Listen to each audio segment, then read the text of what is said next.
Hey internets! For all the mainstream media fluff and nonsense, Trump actually does have a PDF file available on his campaign website about what he plans to do, unlike Kamala Harris, who, at the time of me recording this, still does not have any policy positions on her page. Maybe she will have fixed this by the time I am finished editing this video, maybe she won't. Perhaps she'll never post any policy positions, and she's just trying to get elected running on the hopes that she will be carried to the White House purely on the energy of TDS by people who don't seem to mind that they don't actually know what they're voting for. So I'll be starting off making a video about Trump's policy positions. As it turns out, I'm actually one of the very few political content creators that neither hates nor particularly likes Donald Trump, which puts me in a fun position because it means I get to make a video that is more or less an honest assessment of Trump's platform. This is because I am a Mises Caucus libertarian, so while I am definitely considered a right-winger, Trump is not going to be getting a free pass here. I am going to be giving him credit where it's due for ideas that are based on facts and good reason, and I'm also going to call him out when his ideas are flawed, illogical, or misguided in some way. But first off, this video has a sponsor, and that sponsor is Private Internet Access.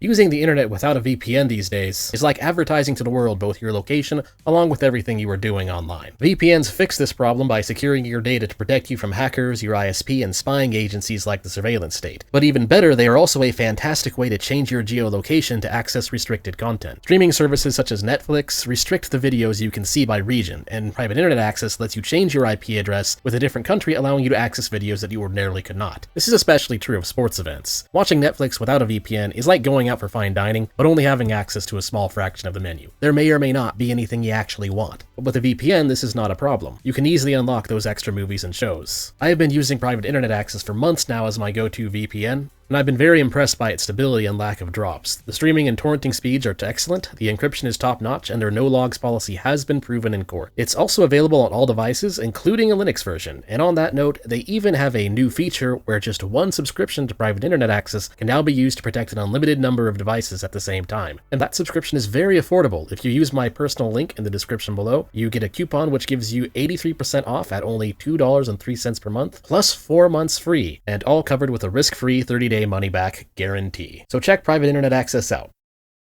Alright, so where I'm going to go with this is based on Donald Trump's PDF file that you can find on his main campaign website. If you go to donaldjtrump.com and click on Platform, you can then scroll down through a very brief overview and you click on Read More about the Trump Republican platform right there, and it'll load up a PDF file. So, 2024 GOT Platform, Make America Great Again. Sticking with pretty much the same slogan he stuck with last time. Now, first off is the preamble. It says, America First, a return to common sense. Now, the main thing to be pointed out here is some people might confuse this with Nick Fuentes' America First platform. It's not. This preamble is mostly just fluff. Because the thing is, when it comes to political platforms, what a lot of people miss is that it matters a lot more how someone plans to do something rather than general subjective fluff. For instance, any politician can say that they're going to save their citizens from unfair trade deals. Anybody can say that they're going to be a champion of the American people. What matters is what you actually consider that to be and how you actually plan to do that. So things like these really don't matter as much as people think they matter. You can read it if you want. Again, the PDF file is on his main webpage, but it's best for people to understand that this is really just fluff. But I'm going to skip this part and move on to the actual more detailed parts of this policy proposal, because those contain more information on, again, what Trump actually plans to do in order to implement his ideas. So starting on Chapter 1, defeat inflation and quickly bring down all prices. Now, inflation is caused by an increase to the money supply without an increase to the goods or services supply that the money is chasing. So you end up with more money chasing the same goods, which means that people value their goods more than the money. So let's see how well Donald Trump understands this with his policy proposals. On the first one, with unleashing American energy, it seems he wants to lift regulations on oil and gas and nuclear. Now, this doesn't really have anything to do with the monetary supply, but it will help inflation a little bit. Pretty much all goods need energy in order to be transported, and if you remove regulations, that'll reduce the cost of that energy, which will in turn reduce the cost of just about everything else. It's not so much an inflationary thing, though. It's just another way of reducing the costs, which to me says that Donald Trump is viewing reduce inflation to mean the same thing as reduce costs, which as far as the average layman is concerned, is kinda true, but technically not correct. What's more important is number 2, reining in wasteful federal spending. Government spending is actually something that does have a direct impact on what inflation really is caused by. The problem is that when government spending occurs, they generally spend by printing more money, which then adds an increase to the monetary supply, which then causes inflation. Now, it would be a lot better if Trump were to recognize that the Fed money printer go burr is what causes this, but what he's saying here isn't really awful, it's just kind of mostly true rather than completely true. Then there's reinstating his deregulation policies, another good idea. The only problem is Trump's deregulation policies didn't do enough. Trump is correct here in recognizing that the Democrats' regulations that they like to push do harm low and middle income families. The problem is his deregulation didn't actually go very far. Something that would actually make a difference would be something like abolishing the FDA. And that's just kind of a problem with Republicans in general. They don't really have the backbone to do things that really need to be done. When they say deregulation, they don't actually mean anything serious. They mean a little regulation, which helps, but it's not what really needs to get done. And this is where my first criticism of Donald Trump has to come into. The problem with Donald Trump isn't that he's far right, or that he's going to end democracy. The problem with Donald Trump is that he's actually just a 1990s moderate. He's willing to say that we should have a fiscal responsibility,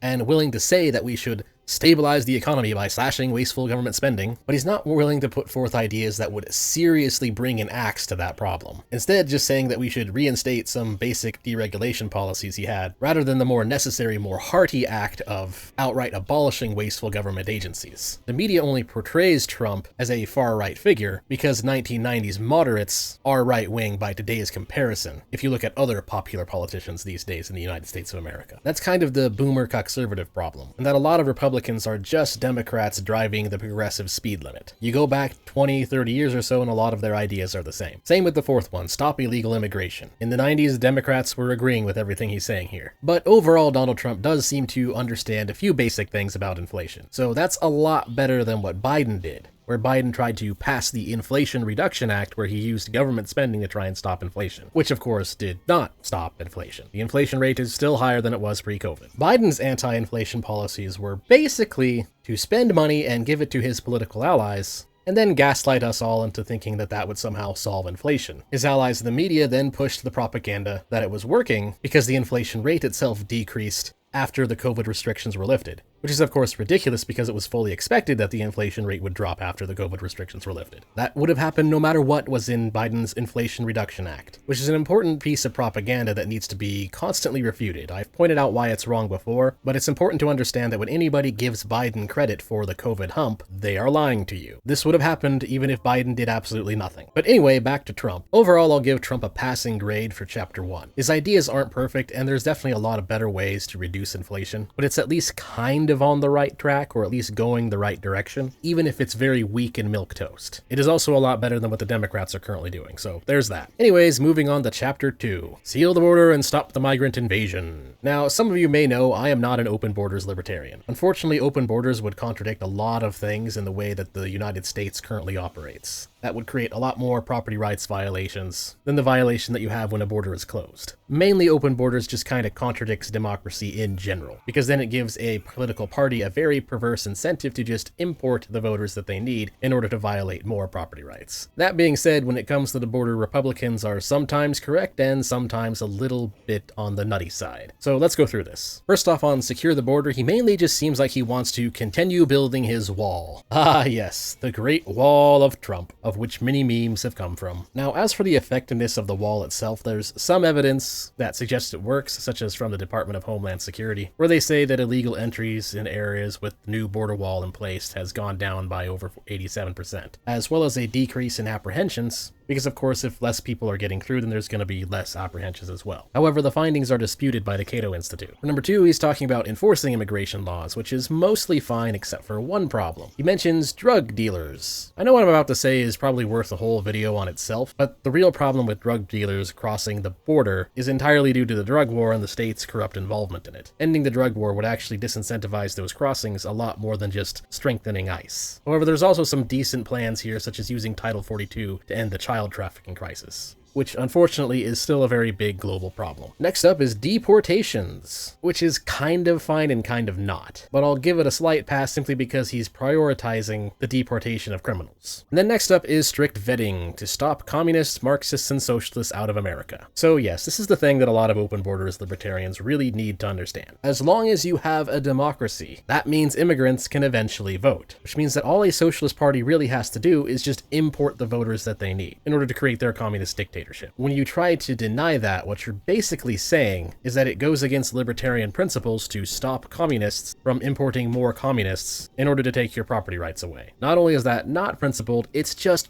terrible strategy. If we want to have any hope at all in actually achieving libertarianism, we have to be okay with banning Marxists from entry, or really just ban people who have an incentive to vote leftist in general. The only reason that seems like a contradiction is because democracy sucks. And lastly, Trump talks about merit-based immigration, and it seems to be based on whether or not someone could be a drain on public resources. So again, that's just avoiding letting people who have an incentive to vote leftists into the country. Now again, the thing you gotta notice here is that a lot of these policies that Trump is talking about are not these extreme far-right, ban everyone who isn't white ideas that come from people like Nick Fuentes or America First. These are, again, mostly just moderate policies from the 90s. And I give Trump a slightly not as high passing grade. This is almost a fail. The main problem is I wish that people would have more of an emphasis on banning the Marxists. Republicans seem to lack an understanding of how the Democrats are winning with immigration. Their basic strategy is to import people who will then vote the Democrats into power. Very little matters to the Democratic Party beyond that. Democrats will pretend to support immigration on the same level of principles that open borders libertarians support immigration, but the reality is they don't care. It's all about power. It's all about importing the voters they need. So I wish Trump had a better understanding that it's the vetting the Marxists out that is the most important part. Anyway, Chapter 3, Building the Greatest Economy in History. Now, I kind of mentioned this in Chapter 1, but most of Trump's ideas for helping to build the economy are decent ideas. The problem is he just doesn't go hard enough is what he's claiming that he will do. For instance, cutting regulations and cutting taxes. Great ideas. But there's nothing here that suggests that Trump will do this to any seriously major degree. For example, abolishing the income tax, or at the very least moving everyone down the line, and making everything under $50K just completely untaxable period, would be a much bigger step in the right direction. Instead, Trump will probably only cut taxes just a little bit, much like he did in his first term, which weren't nearly enough. And for cutting regulations, I kinda have to give Trump some negativity here because he's not really specifying which regulations he's going to cut. Cutting them out evenly would be pretty based, but again, we know from Trump's first term that he's not actually going to do that. The closest thing goes down to number 5 in championing innovation. So deregulating crypto and artificial intelligence. Both good ideas, especially AI, because there's a lot of Marxoids out there who want to impose authoritarian restrictions on AI. Because again, if you didn't already know, the far left doesn't actually like free speech at all. They are very much against it, at least when it disagrees with what they're saying. Marxists will only pretend to be for free speech when it would negatively affect them otherwise. However, there's one thing here that's a bit of a problem, and that's number 3, fair and reciprocal trade deals. Now, obviously, as long as states exist, they do have to engage in fair trade deals. The problem is this hints at protectionism, and protectionism doesn't actually work. All protectionism really does is result in you paying higher taxes on goods if those goods come from a foreign country. The idea that protectionism only hits the foreign country that it targets has been very roundly debunked. This is another thing that I wish more Republicans could understand, because it is one case where Republicans are consistently wrong on the economy. Which means that protectionism often ends up just being a poor tax. It means that people who can't afford the more expensive goods that are being produced within their own country now basically get nothing. It's really, really dumb. And the worst part about it is it's not even really the most efficient way of achieving your goal. If you want Americans to produce more goods and have more manufacturing jobs within America, the smarter path would be removing the regulatory barriers and tax barriers that prevent them from doing so. This is another topic that could use its own video, so for people who want to know more, I'm going to recommend these 2 articles from the Mises Institute to hopefully help some Republicans understand why protectionism doesn't actually do what you think it does. But anyways, because of that, I have to give Trump more of a neutral grade for his Chapter 3 here. His ideas are better than Biden, and they're almost certainly going to be better than the crazy things Kamala Harris has put forth, such as her insane idea of subsidizing demand, which is just pure economic illiteracy. So if it's a case of just voting for the lesser evil, then yeah, sure, Trump would be the lesser evil here, but it's not perfect, and it's barely even good. Trump appears to be proposing some good ideas here that are mixed with enough bad ideas to just kind of cancel it out, and not really meaningfully improve our economic situation that much. Anyways, next up, Chapter 4, Bring Back the American Dream and Make it affordable again for everybody. Ooh boy. Democrats pretty much make the same claim, so let's see if Trump has any better ideas. So Trump's ideas for housing affordability seems to be opening up portions of federal land so new construction can take place, giving tax incentives for first-time buyers,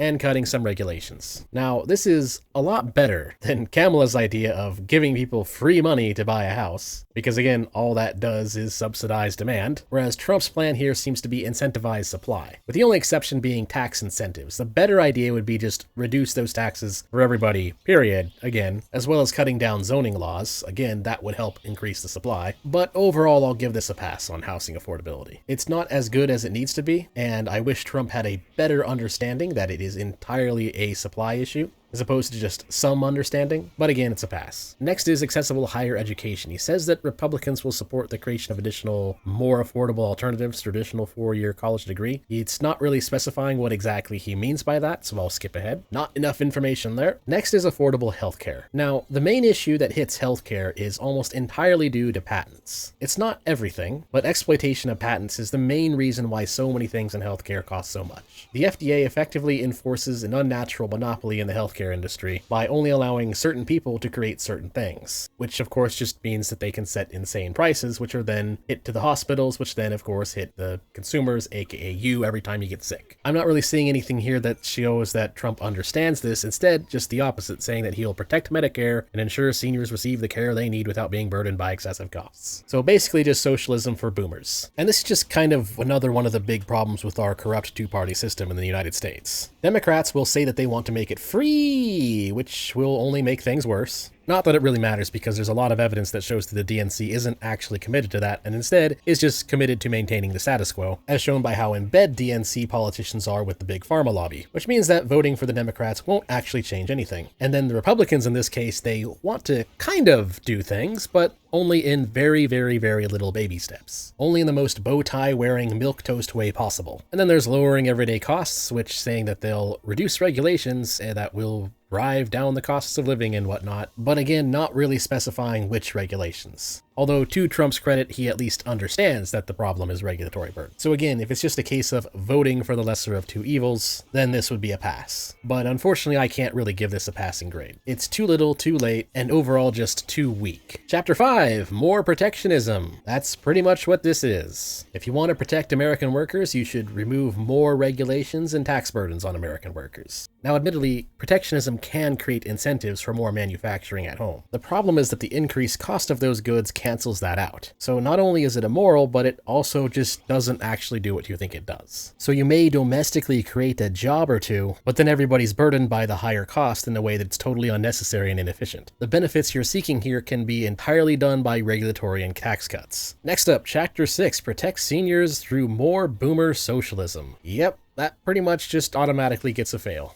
The problem with Social Security, and the reason it's failing, is because the government is not an efficient fund manager. If you're younger than, say, 50, there's a very good chance that you're never going to really see these benefits. And what Trump is trying to do here is just find more competent bureaucrats to try and save Social Security, when the reality is it was doomed to fail from the start. So what should really be done instead is to privatize the system and give people the money they've already put into Social Security back to their own accounts. The private sector has always been able to manage these kind of investment funds far more efficiently than the government can. As it currently stands, Social Security as a system is really just generational theft. So moving on to Chapter 7, Cultivating Better K-12 Education. Now there's some good ideas here and there's also some bad ones. I wish that Trump would focus a bit more on school choice and vouchers as a way to fix these problems, rather than just a Republican takeover of the education system. I do believe that the Republicans will do a better job in the education sector than Democrats have done, mainly because the Democrats have just used it as a way to indoctrinate children with Marxist beliefs. But a better way of doing this would be just more parental choice, and more school choice, really, which means deregulating private education more. However, there is one big thing here that causes me to give this overall a passing grade, and that is closing the Department of Education in Washington. This is very huge. The DOE has had a massive track record of corruption. It would be much, much better for the 50 states within the US to actually compete with each other